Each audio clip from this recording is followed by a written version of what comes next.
Welcome to the Transforming Healthcare Coaching Podcast, where we're all about helping healthcare professionals like you create positive change at work, at home, and everywhere in between. It's nice to see everybody again for this week's episode of the Transforming Healthcare Coaching Podcast.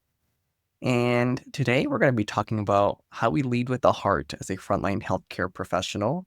We're following up on Valentine's Day, and I hope everybody had a lovely holiday. And today I'm joined by Grizelda Anguiano, and we're excited to share some experiences and some insights on what we believe leading with the heart means as a healthcare professional. So Grizelda, I'm curious, what's coming up for you when you hear about leading with the heart? The first thing that's coming up for me is just what's going to give you peace, or what's going to give you, how are you going to be able to sleep at night when you're showing up with, okay, that's what feels for me. That's what feels good for me. And I think I bring that into my everyday encounters as far as, is this the way I'd want my family treated? Or is this the way in a crisis, is this what I would expect? I like that. Seeing things personally from how your heart would feel. So Grizelda, you work in mental health, and I'm curious, what does it mean to you to provide compassionate care in your daily practice? Yeah, I think the more I've learned, and also especially going through coaching, the coach training, I've been able to see things a lot differently. And knowing that we see the world as we are, but especially in this field, knowing that when they come to me, they're really struggling.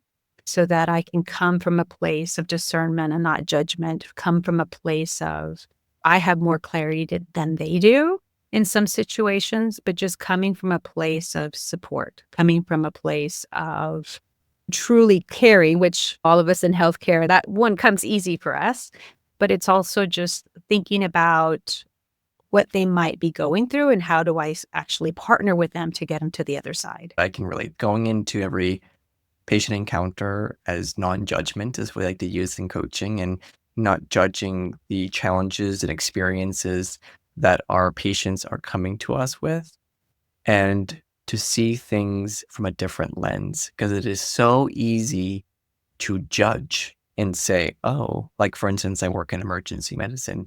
You come in with a cough for 2 days, body aches, chills, you're young, you're healthy, you have no chest pain, you have no shortness of breath, but there could be something else that brought them there that just takes a little bit more digging into to uncover. And there have been countless times where just going in unbiased, non-judgmental, has really opened up an experience and shaped me and changed me in such a positive way. Because like I said, that cough for 2 days could turn into, I'm coughing up lots of blood and they have a mass that you discover.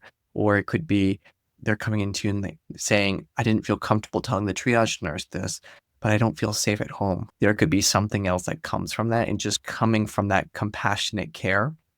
I think that's what it means to me, and how we can make real big differences in our patients.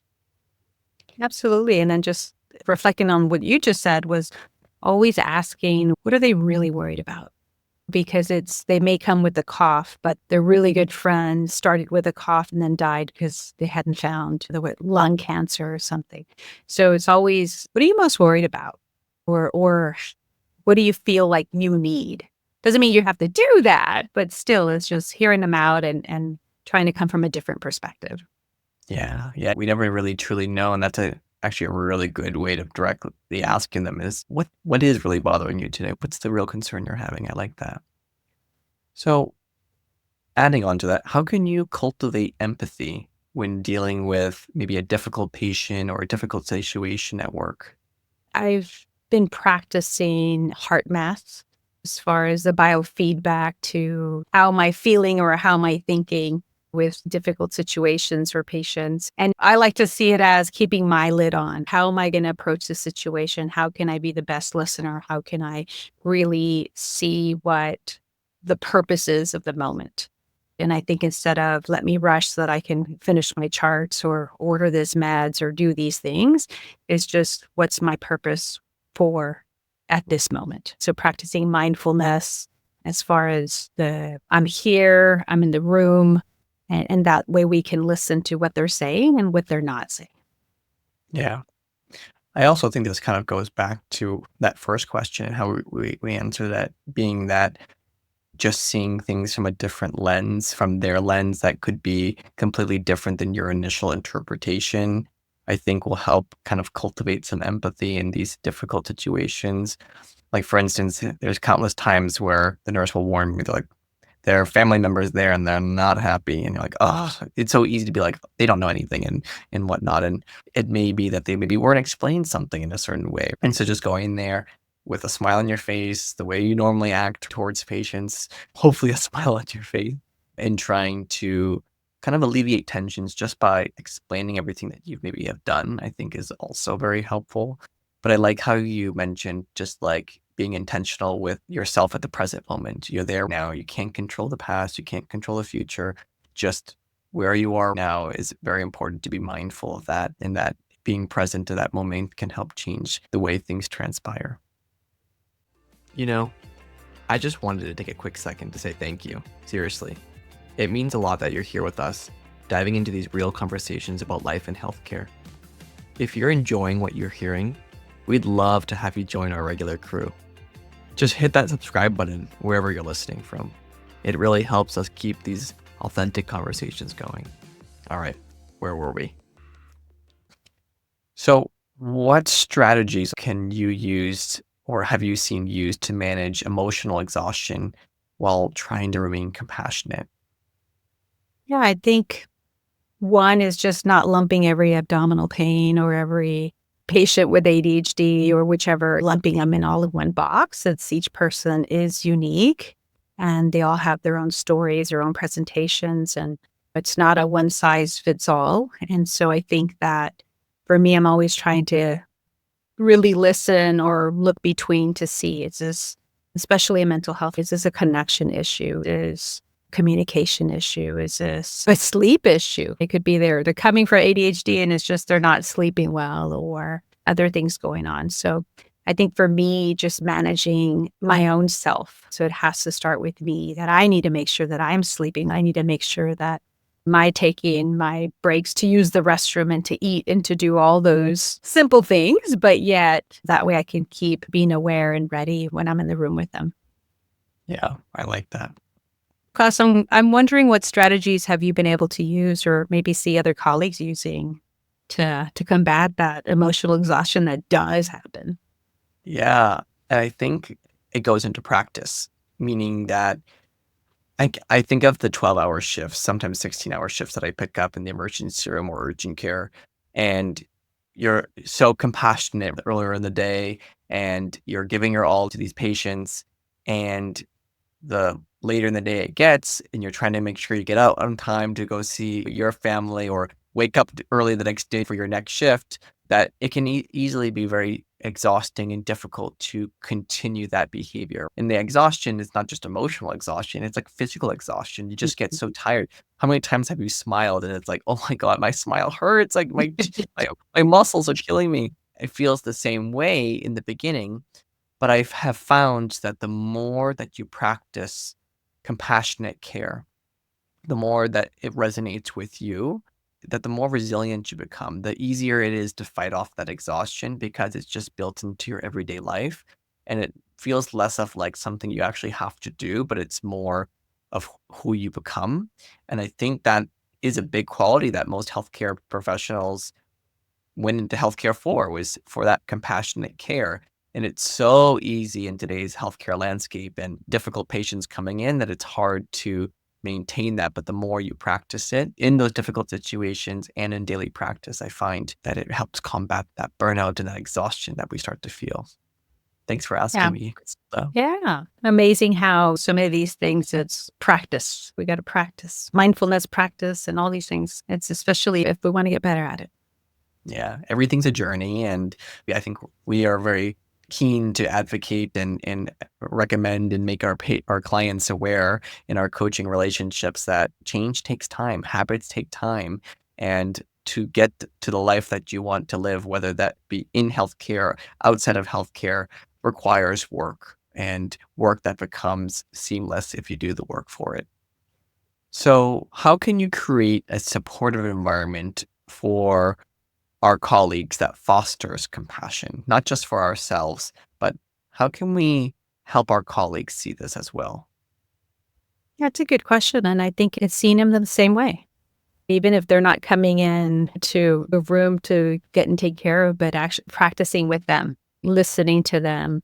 Yes, it's hard to get all the charts done, or yes, it's hard to do this or do that. I'm wondering, what do you think would be a solution, or what has worked for you in the past? Because we all chart differently. Some of us, I know for me, it was always, I would chart so much. And some people are like, oh, just write a couple of things. And I think we all have to find our balance. But I think it's, in order to support our colleagues, it's, let's not be adding to the negativity, or let's not trying to find solutions to try to see, we keep complaining about this. How can we find a different way to look at it, or a different way to approach it? Or what do we do about it? I like that solution focus mentality because it's so easy, as you mentioned, to add fuel to the fire.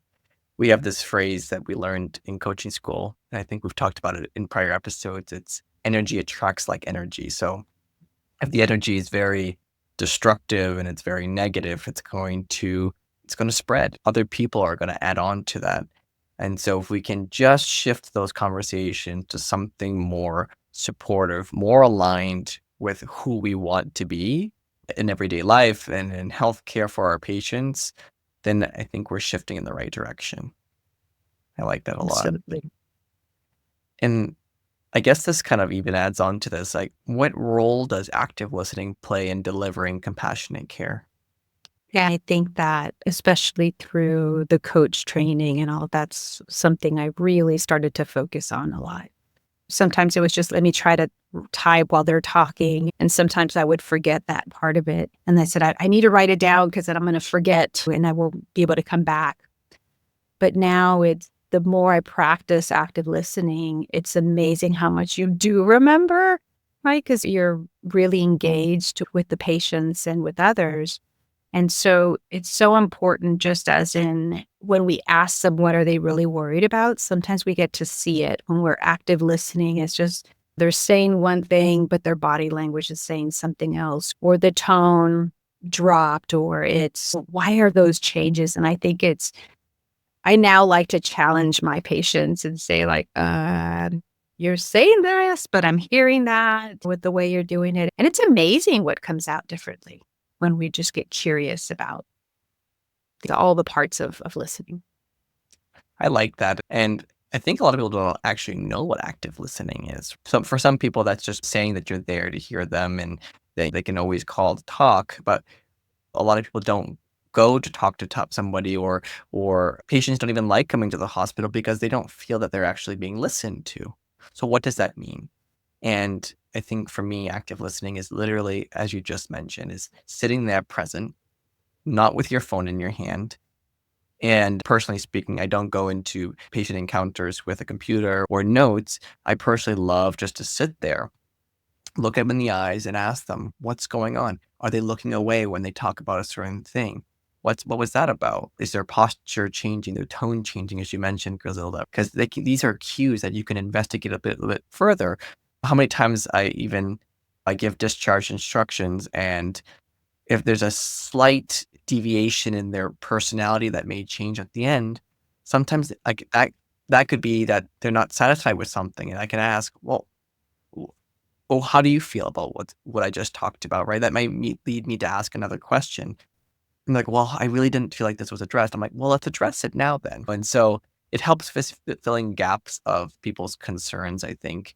And and the way I see it is like, also, when you're a patient or you're somebody that needs to vent to somebody, what is it that you'd want that person to be doing? And oftentimes it's just sitting there, listening, hearing. And another thing that I think is very hard for healthcare professionals, I think a lot of emergency room people, critical care people, is being okay with silence because we don't feel like we have time for silence. But I actually think that goes with every field. Actually, everybody in humanity is silence is scary sometimes. But embracing that silence and saying that space is important because it A is saying something, but B allows that reflective time for that person too. It allows them to kind of shed some emotion at those times as well. I think that is what speaks to me about active listening and how that can help really deliver compassionate care. Yeah, and if you think about I know they've done studies on the handle the door kind of thing, that it does really take a lot longer when you have that hand of the door. They're like, can I just ask you something? Because then the frustrations are coming out in them. And so they may become more defensive or just not feel respected. But a lot of times I too love to do that, especially when I was still in the hospital, that I would just go, can I sit here? And I would sit on their bed and just, of course, bring my humor to it as well. But just, hey, I'm not rushing here. And it was quicker than if you had your hand on the door. So you were able to say, let me just take it all in. And that way it's anything else. And then, okay, we can move on. A lot more smoother conversations happen when you're just practicing that active listening and compassionate care versus your mindset being, okay, I need to get to the next patient, or I need to finish my chart. I need to get out of here on time. If you just add those extra layers, the person you want to be, or the provider you want to be, or whatnot, you can oftentimes be more time efficient, is what I'm hearing. Hey, I'm loving where this conversation's going. And it actually reminds me, if any of this is hitting home for you, I just wanted to let you know about something pretty cool we've got going on. We've got this amazing team of 5 coaches who really get what it's like to be in healthcare. And they're available for one-on-one sessions if you want to dig deeper into your own journey. Plus, we've created this whole community called MedThrive. Think of it as your professional growth space with self-paced learning and monthly group coaching calls where we all support each other. Just putting that out there in case it speaks to you. You can check it out whenever you're ready. Now, let's get back to this great conversation. So, to finish off this conversation today, Grizelda, how can we balance the demands of our job with the need to care for ourselves emotionally and mentally? Yeah, I think it's just coming from, we were talking at the beginning of compassionate care and what is it that we need? And sometimes when we go into the room, it's not about us, it's about them. And it's taking that time for there. But then when we go home or when we're off shift, it's, are we taking care of ourselves? But it is a very demanding profession. And we're literally working to save people's lives. So it's, how do we fill our cups so that we can go and fill others and be able to hear and listen and provide that care that they deserve and the care that we would want for our own family or for ourselves. I love that. And it's so difficult to actually even separate personal and professional life these days, especially with technology. Like, for instance, like I used to never use my phone at work. We use Dragon to talk into a microphone to chart. It's more efficient for a lot of us providers. And we switched to a mobile version of it. So now notifications will pop up. I'm like, do I address that? No, I don't need to address that. I'm at work. Focus on the here and now with the patients. It's so easy to be distracted. How many people do we see scrolling TikTok or Instagram? And the more we can focus on the reasons why we went into healthcare, the patients, and in delivering the best possible care, but really also how do you also separate that when you go home so that you're not bringing work home with you, unless you have to, unless you're on call or you have to be up. And that's probably a talk for another time, is how do you fill your cup while you're on call or when a call comes in and you have to go in.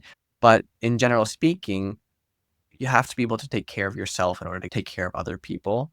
And that is a missing piece for not just healthcare professionals, but a lot of people when they go home and with their professions. And I think we as coaches, as soon as you can focus on you and make the changes that you want in your life and really strive to live the life that you want and be the best version of yourself, the better your work-life balance will be, the better your patients will feel that you are as a both provider or a nurse or technician or pharmacist or whatever title you are.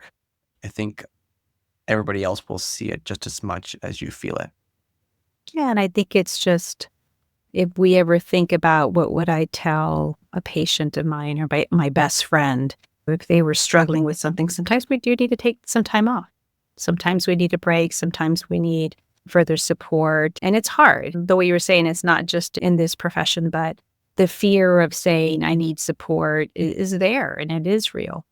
And sometimes, especially when we wait until we're in a crisis. And so just seeing when things start to bubble up or we're feeling that tug that something isn't, to take the opportunity and say, well, what do I need? Do I need an extra walk? Do I need some time with this? Or just a break? Even it's during your break, take a break from work and not have to chart while you're taking the break so that you nonstop work for those 12, 16 hours kind of thing. Yeah. And I think the message that I think we're trying to get across is to the healthcare professionals that are listening, you're not alone in this journey. And we love what we do as coaches, and we love hearing what your challenges are and transforming those into solutions that work for you to living the life that you want to live. And that a lot of people, as we all know, seek help when a crisis happens. And the sooner you can address it from becoming a crisis, the sooner I think you'll be happier knowing you're preventing that crisis, but also really living your best life is within reach. Yeah. Absolutely. Well, thank you, Grizelda. And thank you, everybody. Thanks so much for listening. If you found value in today's episode, please subscribe and share with a colleague who would benefit. Together, we can transform healthcare one person at a time. Find us anywhere you find your podcasts. Ready to take your healthcare leadership journey to the next level? Book a discovery call free at transforminghealthcarecoaching.com to explore our personalized coaching packages designed specifically for healthcare professionals like you.